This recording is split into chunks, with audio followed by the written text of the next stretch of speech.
정당의 이혜훈 의원 전화 연결해서 입장 직접 들어보겠습니다. 이 의원님 안녕하십니까? 네, 안녕하세요. 예. 자, 경제학자로서 지금 김상조 공정거래위원장이 발표한 재벌개혁 로드맵이요. 네. 이거 어떻게 평가하십니까? 저는 지금까지는 좋다고 봅니다. 일단 보면은 있는 법을 먼저 지키게 한다. 경제 법치를 먼저 하겠다. 이런 의미잖아요. 네. 그리고 현행법을 엄격하게 집행하는 것부터 시작하겠다. 저는 이건 좋다고 봅니다. 네. 그동안 우리나라 문제는 보면은 법은 보면 외국에 있는 좋은 법들을 많이 갖다 놔서 웬만한 건 대충 다 있어요. 근데 지금 국회가 여소야대인 측면에서 굉장히 어려운 논란이 될 수 있는 법 가지고 막 씨름하면서 아무것도 진도가 못 나가는 그런 상황보다는 일단 재벌이 그동안 법이 있어도 지키지 않고 지키지 않아도 처벌받지 않고 그래서 법이 있으나 마나 온갖 불법 탈법이 횡행하던 이것부터 정리하는 의미에서 확실히 법대로 안 지키면 처벌받는다. 이거부터 하는 거는 좋은 출발이라고 보고요. 그다음에 이제 지금 보니까 또 국회 통과가 필요 없는 자기들이 고칠 수 있는 정부 안에서 할 수 있는 시행령 개정을 고담으로 한다. 이것도 저는 굉장히 현명한 전략 같아요. 그 다음에 이제 장기적으로 입법을 통해서 해야만 할 수 있는 여러 가지 이제 큰 재벌 개혁의 큰 그림들을 하겠다. 이거는 좀 지혜로운 전략 같아 보입니다. 예.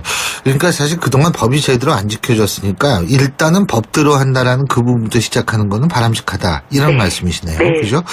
근데 지금 김상조 위원장이 대통령을 대신해서 재벌그룹 4대 그룹 관계자를 직접 만나서 대화하겠다 이런 얘기를 한 모양이에요. 네. 근데 이게 물론 굉장히 큰 압박이겠죠, 사실은. 예? 네. 딴 사람 만나는 게 오히려 더 나을 것 같다 이런 생각이 할 수도 있는데 네. 어떻게 이렇게 만나는 걸로 성과가 나올 수 있다고 보십니까? 저는 아마 재벌 총수들이나 기업들이 상당히 긴장하고 있을 것 같아요. 네. 워낙 김상조라는 인물만으로도 다들 내심 부담스러울 겁니다. 그리고 또 장하성이라는 정책실장과 이게 해피하면 또 커플링이 돼 있잖아요. 네. 그러니 이제 우리가 이번에는 이 재벌 개혁을 피해가기 어려울지도 모르겠다. 여태까지 모든 정부가 다 재벌 개혁한다고 했지만 그때마다 경제가 어렵다. 재벌 개혁하면 경제가 위축되는데 경제부터 살리고 하자. 늘 보면 국민들이 꼬박 속을 만한 그런 전략으로 잘 피해왔는데 이번에는 이 두 사람은 참 피해가기 어렵겠다 이렇게 걱정하고 있을 텐데 그 일종의 자기들이 걱정하는 사람이 일단 만나보자 이러는데 얼마나 걱정이 되겠습니까?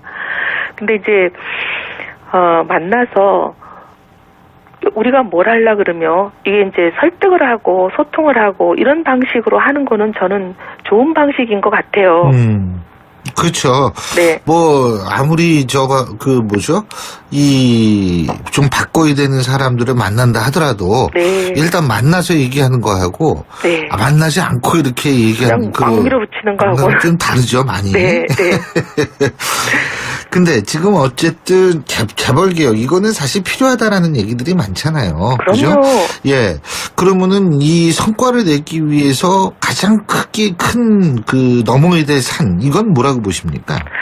지금 이제 이렇게 하는 부분도 아까 있는 법 지키게 하고 그다음에 시행령 고쳐서 이제 과시행령이라는 건 주로 보면 이제 법을 어겼을 때 처벌 수비들이거든요.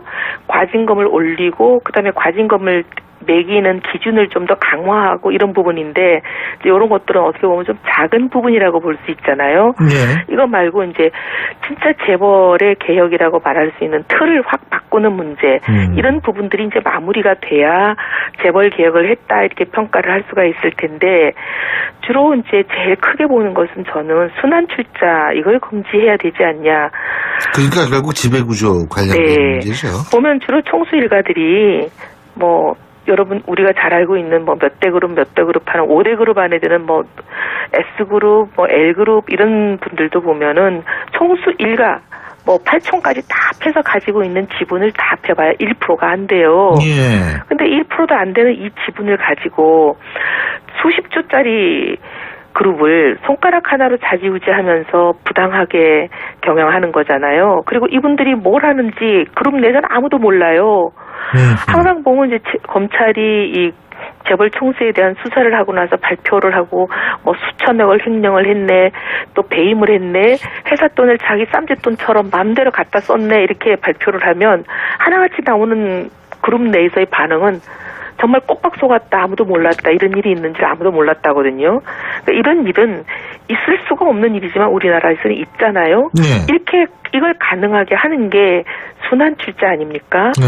아주 작은 자본을 투자해가지고 이게 가공의 자본을 만들고 장부상에 실제로는 돈이 없는데도 장부상으로는 돈이 있는 것처럼 부풀려져가지고 재벌은 처음에 조그만 종잣돈을 넣었지만 이게 순환 출자라는 고리를 통해서 돌고 돌아오면서 결국은 엄청난 자본금을 재벌이 투자한 것처럼 착시를 일으키는 이 구조, 이게 순환 출자인데 이걸 금지하겠다고 많은 사람들이 공약도 하고 얘기도 했지만 시도된 적조차 없습니다. 실행이 된 적은 없는 건 당연하고요. 예. 근데 이거를 이번에 과연 할 수 있느냐, 이게 이제 어떻게 보면 김상조 호를 보는 일종의 리트머스 시험지죠. 예. 자, 저희가 그거는 분명히 지켜보겠습니다. 그죠? 예. 네. 자, 이제 좀 다른 얘기를 여쭤봐야 될 것 같은데. 네. 당대표 선거 나가시잖아요. 네. 그죠? 네. 예. 이게 선거가 언제죠? 지금 이제 투표를 하고 있습니다. 권역별로. 아, 지금 벌써 하고 있군요. 네, 투표는 계속 되고 있는데 마지막 투표가 이번 토요일 날 있고 예. 결과 발표는 다음 주 월요일 날 있습니다. 아하, 예, 다음 주 월요일 날. 야, 다음 주 월요일은 뭐 한 일주일도 안 남았는데 말이에요. 네. 그죠? 자, 근데 지금 당대표 선거에 출마하신 분으로서 바른정당, 또 이게 바른정당의 스탠스라든지 이런 거는 전 분명히 각인이 돼 있다고 보여요. 근데 네. 이제 좀 더 정체성을 확실히 할 필요가 있다, 이런 얘기도 있거든요. 네. 그런 과정에서 가장 중요한 게 이제 야당으로서의 어떤 이 존재감인데 제대로 하고 있다고 보여주고 있다고 보십니까? 조금 더 기민했으면 좋겠어요. 저희 당의 입장이 조금 저희 당의 정체성하고 맞는 것 같지는 않다, 이렇게 사람들이 좀 갸우뚱하시는 부분도 지금 있는 면도 있고요. 예를 들면. 그다음에 또 그렇다 하더라도 이거를 어떤 현안이 생겼을 때 다른 당보다 먼저 좀 발표를 해서 바른정당 입장이 뭔지가 국민들 앞에 알려졌으면 좋겠는데, 많은 경우에 다른 당이 다 발표하고 나서 바른당이 제일 뒤에 얘기를 하니까 바른당의 입장이 뭐였지? 기억이 안 나시는 분들이 많다고들 해요. 예. 그래서 저희가 좀 더 기민하게 나갔으면 좋겠다는 게 생각이고, 새 지도부가 꾸려지면 현안에 대해서 우리 정체성에 비추어서 우리가 추구하는 가치에 비추어서 그때그때 즉각 결론을 내고 입장을 정해서 바로바로 국민들께 말씀드리겠다, 이런 생각을 갖고 있습니다. 그리고 저희가 지금 보면 한국당하고 자꾸 이렇게 커플링이 되는 것 같아요. 별 차이를 모르겠다는 말씀들을 많이 하시거든요. 예. 대부분 보면 야3당 공조라는 기사를 많이 볼 수가 있어요. 그러니까 도대체 야3당이 공조면 다른 게 뭐냐, 야3당 안에서, 이런 말씀 하시는데, 그래서 이것도 좀 저희는 다르다는 것을 분명히 보여줄 필요가 있다. 만 가지를 다 만 가지 반대한다고 첫째 성사도 되지 않습니다. 근데 또 만 가지를 또 다 잘못하는 사람이 있지도 않거든요. 그래서 잘하는 건 잘한다고 확실히 과감하게 협력해주고, 그 다음에 우리가 도저히 보수 정체성의 기준으로 봤을 때 이건 도저히 찬성하기 어렵다 하는 거는 우선순위로 1, 2, 3를 딱 매겨서 요것만은 우리가 선택과 집중을 해서 이건 도저히 안 된다고 결연히 맞겠다 하면 그것만 막도록 전력 집중을 해야지, 이거저거 다 맞겠다고 지금 나서 갖고는 될 일이 아니라고 봅니다. 그렇다면 말이에요. 네. 지금 일단은 잘하는 것 같은 경우 인정해줘야 된다. 어떤 거가 있다고 보십니까? 지금 현재로 볼 때. 저는 처음에 이제 인사청문회도 지금 많이 진행이 되어 왔는데요. 네. 뭐 이낙연이다, 김상조다, 이런 부분에서는 그냥 그렇게 계속 끝까지 반대하고 할 필요 없이 그냥 초반에 문제는 이런 문제가 청문회에서 우리가 발견했다. 그리고 이 부분은 대통령이 얘기한 5대 인사 원칙에 안 맞았다. 그리고 대통령도 이 5대 인사 원칙을 약속한 만큼 이 부분에 대해서 사과하시고 인사 원칙을 새로 재정립해 줬으면 좋겠다. 이 정도 하고 뭐 계속 반대하면서 끝까지 갈 필요는 없지 않았냐 이렇게 생각합니다. 나머지는요? 나머지 그 청문 대상들. 나머지 청문 대상들에 대해서는 지금 이제 안경환 후보자 낙마한 건 저는 낙마할 만한 분이라고 보고요. 예. 그다음에 김상곤, 조대엽 이런 분들은 아직 청문회를 안 했지만 김희수, 김상곤 이런 분들에 대해서는 우리 보수 정체성하고는 좀 안 맞는 분 아닌가 이런 생각은 하거든요. 예, 이런 부분들에 대해서는 이제 현미경 검증을 하면서 좀 더 입장을 강경하게 가져가도 되지 않을까 생각합니다. 예. 자, 어쨌든, 그리고 또 한 가지, 보수 정체성 문제에서 간단하게 여쭤보는 게, 문정인 연세대학교 교수님, 지금 문정인 특보의 말이 논란이 되고 있는데, 이 부분은 어떻게 보십니까? 저는 참 받아들이기가 어려웠습니다. 이게 왜 이런 말씀을 하셨을까도 이해가 안 되고요. 그리고 이게 이제 5월 23일인가 4일인가 인터뷰를 하신 건데 만약에 처음 인터뷰를 하셨을 때 청와대나 권력 실세들하고 의견이 달랐다면 그때 당시에 바로 이 부분에 대해서 입장이 개인의 생각일 뿐 정부의 입장은 아니다고 선을 바로 그었을 텐데 거의 지금 몇 주, 한 3주가 지났죠? 3주가 지날 동안 아무 말이 없다가 이제 한미정상회담 두고 미국 가서 문제가 불거지니까 이 부분에 대해서 이제 청와대가 자꾸 이제 진화하려고 하는 걸 보면서 저는 무슨 생각을 하냐면, 이게 이 정권의 생각이구나. 이런 의심을 하게 됩니다. 근데 보면 여태까지 우리가 갖고 왔던 기조는 북한의 비핵화잖아요. 핵폐기. 비핵화가 전제가 되지 않으면 우리는 대화를 하기 어렵다는 게 우리 정부의 생각이었던 것뿐만 아니라 우리의 굉장히 굳건한 한미 동맹인 미국과 유엔과 국제사회도 다 그 한 목소리를 내왔습니다. 알겠습니다. 물론 공조가 실행되지는 않았지만 근데 트럼프라는 인물이 나와서 이제 그 공조가 실행되려고 하는 결정적인 타이밍에 당사자인 우리 쪽에서 그 공조를 허무는 물거품으로 만드는 이런 원인 제공이 나온다는 게 굉장히 좀 이해할 수 없는 일이라고 봅니다. 알겠습니다. 오늘 말씀 여기까지 듣겠습니다. 고맙습니다. 네, 감사합니다. 지금까지 바른정당이 해피하면 커플링이 돼 있잖아요. 그러니 이제 우리가 이번에는 이 재벌 개혁을 피해가기 어려울지도 모르겠다. 여태까지 모든 정부가 다 재벌 개혁한다고 했지만 그때마다 경제가 어렵다. 재벌 개혁하면 경제가 위축되는데 경제부터 살리고 하자. 늘 보면 국민들이 꼬박 속을 만한 그런 전략으로 잘 피해왔는데 이번에는 이 두 사람은 참 피해가기 어렵겠다 이렇게 걱정하고 있을 텐데 그 일종의 자기들이 걱정하는 사람이 일단 만나보자 이러는데 얼마나 걱정이 되겠습니까? 근데 이제 만나서 우리가 뭘 하려 그러면 이게 이제 설득을 하고 소통을 하고 이런 방식으로 하는 거는 저는 좋은 방식인 것 같아요. 그렇죠. 네. 정당의 이혜훈 의원 전화 연결해서 입장 직접 들어보겠습니다. 이 의원님 안녕하십니까? 네, 안녕하세요.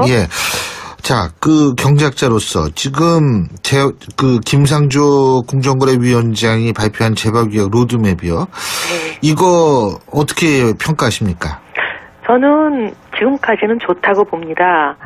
일단 보면은 있는 법을 먼저 지키게 한다. 경제 법치를 먼저 하겠다. 이런 의미잖아요. 그리고 현행법을 엄격하게 집행하는 것부터 시작하겠다. 저는 이건 좋다고 봅니다. 그동안 우리나라 문제는 보면은 법은 보면 외국에 있는 좋은 법들을 많이 갖다 놔서 웬만한 건 대충 다 있어요. 근데 지금 국회가 여소다 야대인 측면에서 굉장히 어려운 논란이 될 수 있는. 그렇으니까 일단은 법대로 한다라는 그 부분부터 시작하는 거는 바람직하다. 이런 말씀이시네요. 그죠? 근데 지금 김상조 위원장이 대통령을 대신해서 재벌그룹 4대 그룹 관계자를 직접 만나서 대화하겠다. 이런 얘기를 한 모양이에요. 근데 이게 물론 굉장히 큰 압박이겠죠. 사실은. 딴 사람 만나는 게 오히려 더 나을 것 같다 이런 생각이 할 수도 있는데 어떻게 이렇게 만나는 걸로 성과가 나올 수 있다고 보십니까? 저는 아마 재벌 총수들이나 기업들이 상당히 긴장하고 있을 것 같아요. 워낙 김상조라는 인물만으로도 다들 내심 부담스러울 겁니다. 그리고 또 장하성이라는 정책실장과 아무리 좀 바꿔야 되는 사람들을 만난다 하더라도 네. 일단 만나서 얘기하는 거하고 네. 만나지 않고 이렇게 얘기하는 그냥 막 밀어붙이는 거하고 좀 다르죠, 많이. 네, 네. 근데 지금 어쨌든 재벌개혁 이거는 사실 필요하다라는 얘기들이 많잖아요. 그죠? 그럼요. 예. 그러면은 이 성과를 내기 위해서 가장 큰 넘어야 될 산 이건 뭐라고 보십니까? 지금 이제 이렇게 하는 부분도 아까 있는 법 지키게 하고 그다음에 시행령 고쳐서 이제 시행령이라는 건 주로 보면 이제 법을 어겼을 때 처벌 수비들이거든요. 과징금을 올리고 그다음에 과징금을 매기는 기준을 좀 더 강화하고 이런 부분인데 이제 이런 것들은 어떻게 보면 좀 작은 부분이라고 볼 수 있어요. 법 가지고 막 씨름하면서 아무것도 진도가 못 나가는 그런 상황보다는 일단 재벌이 그동안 법이 있어도 지키지 않고 지키지 않아도 처벌받지 않고 그래서 법이 있으나마나 온갖 불법 탈법이 횡행하던 이것부터 정리하는 의미에서 확실히 법대로 안 지키면 처벌받는다. 이거부터 하는 거는 좋은 출발이라고 보고요. 그다음에 이제 지금 보니까 또 국회 통과가 필요 없는 자기들이 고칠 수 있는 정부 안에서 할 수 있는 시행령 개정을 고담으로 한다. 이것도 저는 굉장히 현명한 전략 같아요. 그다음에 이제 장기적으로 입법을 통해서 해야만 할 수 있는 여러 가지 이제 큰 재벌 개혁의 큰 그림들을 하겠다. 이거는 좀 지혜로운 전략 같아 보입니다. 예. 그러니까 사실 그동안 법이 제대로 안 지켜져